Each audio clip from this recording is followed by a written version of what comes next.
some really disturbing stories that are coming out, really the truth beginning to emerge about Ukraine's manpower problems. Let's go ahead and put this up there on the screen. By a genuinely courageous reporter, Thomas Gibbons-Neff, who's previously been banned by Ukraine from reporting about the realities on the ground. Gibbons-Neff here, Krystal, reports a full-fledged, quote, people-snatching campaign by Ukrainian recruiters to use to fill the ranks of conscription and recruitment depots. So here's what he writes, quote, recruiters have confiscated passports, taken people from their jobs, in at least one case tried to send mentally disabled person to military training, according to lawyers, activists, and Ukrainian men who have been subjected to coercive tactics. There are now videos of soldiers shoving people into cars, holding men against their will in recruiting centers that are surfacing with increasing frequency on social media. We had some, but we didn't feel confident enough in their veracity to play them. But at the very least, a lot of these videos are going viral inside of Ukraine, and it highlights the intense manpower problems that they have. I would combine this story with one that I brought in my monologue on Thursday about Ukraine, Zelensky admitting to the US Congress that to continue the war effort, he's likely going to have to expand conscription to men over the age of 40 years old.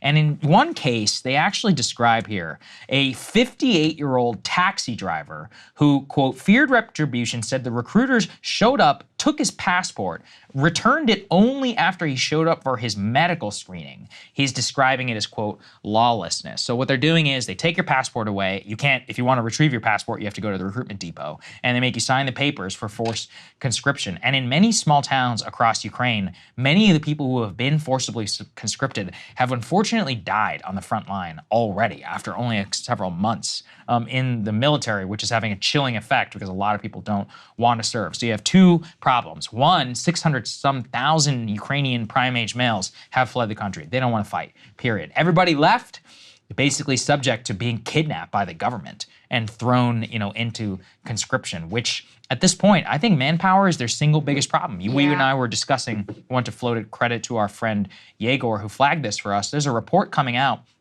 from the deputy of the ruling Servant of the People Party that said that Ukraine is preparing for general mobilization, including a bill proposing to mobilize women to serve in defense enterprises and voluntarily to serve at the front under contract. Wow. So, voluntarily doing a lot of work there. Yeah, and they've already required women who have certain skills, in particular in the medical profession and pharmaceutical, to register for conscription. So this would be, potentially expanding that. And there are a lot of, there's obviously a lot of very domestic concern over what that's going to mean. They had previously closed the borders, and that has remained for military-aged men. So a lot of women wondering if that is going to follow for them as well.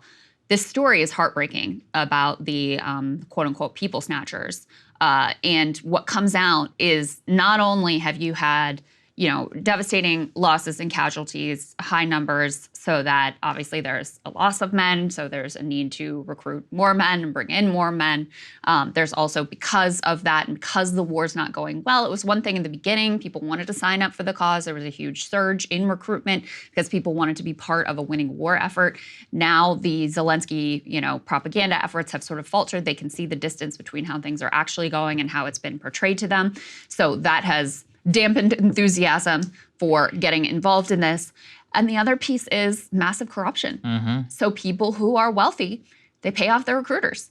And the recruiters go to a doctor. This is all reported out in this piece. They'll go to a doctor. They'll get them to write up a medical exemption.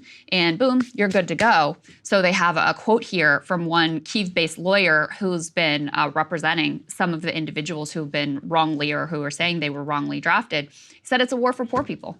Because anybody who doesn't have the means to pay, those are the ones who are being snatched up and sent to the front lines. So it is truly heartbreaking. And, we're about to talk about the aid situation. And I think that our approach to this has been disgusting because we've given them enough weapons to give them hope. We've given them enough to basically stay in and fight to the last man. And yet, we blocked peace at the beginning. We are now likely to suspend aid altogether. I don't even know what you do at this point because Russia has no interest in doing any sort of deal at this point because they're in such a strong position. So I'm just thoroughly disgusted by our political class. I'm thoroughly disgusted by our media class, by the fact that you couldn't even have these discussions until right now. And they're in a horrific situation at the moment. Yeah, let's highlight some of that. So let's put this up there. And again, these are the voices of Ukrainian Marines and soldiers from the front line who are saying on the record that they are, quote, engaged in a suicide mission on the Dnipro River. And one I really want to read is about this, is that, quote, for 2 months, the Marine Corps has been spearheading an assault across the river in the southern region of Kherson to recapture territory. The operation is the latest in the flagging counteroffensive. Soldiers and Marines who have taken part in this river crossing describe it as brutalizing and futile. Waves of Ukrainian troops struck down on the riverbanks or in the water before they even reach the other side. Conditions are so difficult, a half dozen men involved in the fighting said in the interviews there is nowhere to dig in, that there are, and including bodies that are rotting in the mud and in the river for a period of now 2 months. Dead Marines that have just been laying there because they're unable to be retrieved from intense shelling. That is straight out of Passchendaele and of the First World War. I've even visited some of these places, some of their graveyards, where, you know, you'll go there and there's just graves randomly scattered in the field. Ugh. And I was like, what's going on here? And they're like, oh, this was a mud pit, and we don't even know who died here because we didn't reclaim it until 9 months later, so we just put up a bunch of crosses. That's what we're dealing with here now inside of Ukraine. And really what they talk about is that in this case, they specifically went on the record because they said that Zelensky and other defense officials, quote, recently suggested that Marines have gained a foothold on the eastern bank. These Marines say, quote, there are no positions. There is no such thing as an observation post or position. It is impossible to gain a foothold there. It is impossible to move equipment there. It is not even a fight for survival. It is a suicide mission, period. I mean, this is a commander who put on the record to the New York Times here for one reason. He wants to stop the bleeding. And I can guarantee you he's probably only going to face retribution as a result of this, when all he's trying to do is save himself and all of his men who are being brutally killed, you know, in this offensive. And this is the reality now. You've got the manpower problems on top of the tactics and the way that they want to fight. This is what they want us to try and continue to fund. And it's just so obvious that it is not only not going to work, but at the very best, you are just bleeding the poorest people who can't afford to bribe their way out of getting into the draft, and now like mentally disabled people who have an actual medical exemption and are still being forced into conscription. I made the reference last time, like the Hitler-Volkstrom policy of calling up like really old men and 13-year-old boys to defend the fatherland. They're not that far away from that right now. They're really not. And this really just highlights too where they're asking for more ammunitions, artillery, and weapons to just continue to fight this way. So let's put this up there on the screen. This is about really 2 weeks of reality for Zelensky. Number one, his visit to Washington, where, you know, he did not get the aid that he wanted. It's possible they may still get more. But there also was a $50 billion appropriation from the European Union, which was rejected by Hungary, which stopped some of the flow of future aid to Ukraine. There's a splintering in international and global support, now in economic support. And it just, again, raises a question of like, what are you even going to use the money for to continue this? To what possible benefit is this to your country and to our country? Zero. Yeah. There are no good solutions. I think that's the bottom line answer. And all I can keep thinking is when you're in a hole, stop digging. You know, if we continue this policy of like dribbling out aid to enable them to, you know, send their young men and now their older men and now potentially their women to fight and die in the trenches with basically no hope of being able to secure a victory, like you're only going to end up in an even worse position down the road for any sort of a negotiated settlement. So it's an utter disaster. With regard to Zelensky's trip at the White House, they say Biden was forced to downgrade the U.S.'s pledge from supporting Kyiv for as long as it takes to supplying the country with weapons as long as we can. And keep in mind, let's say they get this package through. You know, Republicans are eager enough to get their border deal, and everybody apparently is eager enough to get their Israel money, and so Ukraine gets another tranche of funding. What then? What then? You've got a presidential election around the corner where it looks damn well likely that Donald Trump could be coming back to the White House. And if you think that he's going to continue this, I think that's very, very unlikely. So it's nothing but grim scenarios and grim possibilities from here on out with Ukraine. Yeah, absolutely.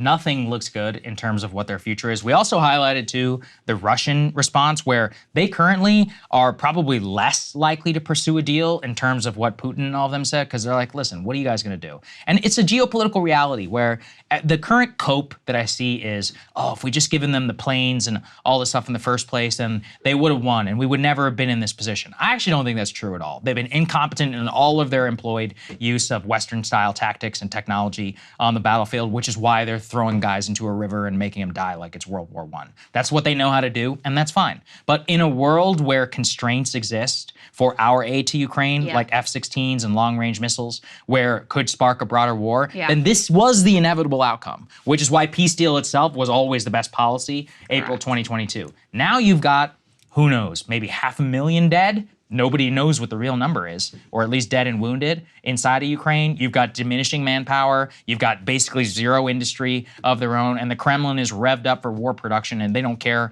at all. So honestly, the worst case scenario is actually more likely, I think, today than ever before. Yeah, I mean, on the other, like, I actually do have more sympathy now, though, for that idea of, hey, if we're gonna block them from doing a peace deal early on, you better give them everything you can to give them at least a fighting chance of actually securing some kind of a meaningful gain and meaningful victory. They had momentum at the beginning. The Russians were a chaotic, disastrous mess. They hadn't been able to spin up their war production. You know, everything was going awry in the field for them. Now they have become a much more effective fighting force at this point, and they've been able to spin up their industrial domestic production. So I agree with you, Saagar. Do I think it would have worked? Probably not. But in one sense, we've really ended up with like the worst of all worlds for them, because we've bled them out and given them no possibility of any sort of victory. Now, obviously, the reason we opposed the other approach of going all in was because of the very real risk of a broader war between two nuclear-armed superpowers, which was a risk that I always found wholly unacceptable, is why I opposed that position from the jump.